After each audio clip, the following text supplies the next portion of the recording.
Contractors versus adjusters, go!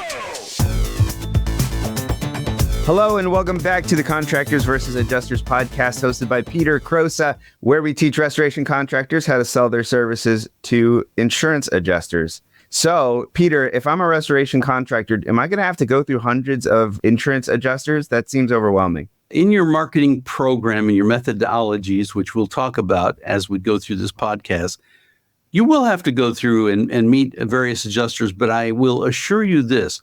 One adjuster can impact your bottom line by $1 million a year, if not several $100,000 a year. How does that even happen? Like one guy? One adjuster. That adjuster handles hundreds of claims per year. So he pays out millions of dollars on restoration claims. And so if you have a relationship with that adjuster, he can steer some work your way. A lot of them will tell you, well, they're not authorized to do that. And there is such a thing as vendor programs where they are restricted to use only the contractors that have been vetted through that particular program. But you can get business outside of the programs, and actually you're better off doing that. I was at a conference once, and one of my marketing conferences actually, and a lady was in my class, and she said, one adjuster, that adjuster gave us over $1 million a year worth of business last year. And the only reason I say that is that it is very realistic to expect that if you're building relationships, there's nothing underhanded going on, nothing untowards in that relationship. But what you've done is build confidence in that adjuster so that he can call you for a corroboration on a loss. He can introduce you to the property owner.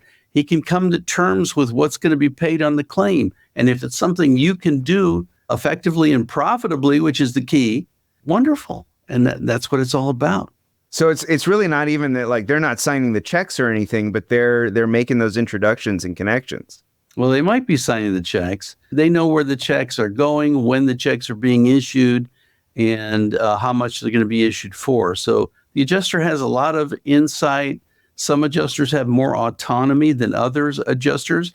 You will learn that in the course of marketing to this industry. But you've got to be out there building relationships and finding that adjuster in your operational territory that can help your business.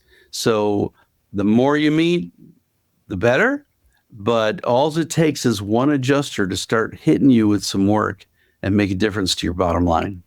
That's exciting. That's inspiring. So we'll get into it as we go on in the podcast. Any closing thoughts on getting that one adjuster? How do we do that? This podcast is called Contractors versus Adjusters. It doesn't have to be a fight.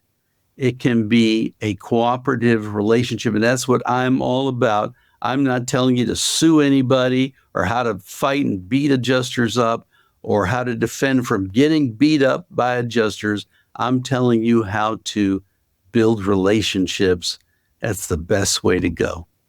Well, Peter, thank you so much. This has been really exciting. I'm excited to go through this with you. So, Contractors versus Adjusters, that's the name of the podcast. So be sure to subscribe, like, listen, share, rate, review. That helps us grow and helps us get out there. Thanks again. We'll see you next time on Contractors versus Adjusters.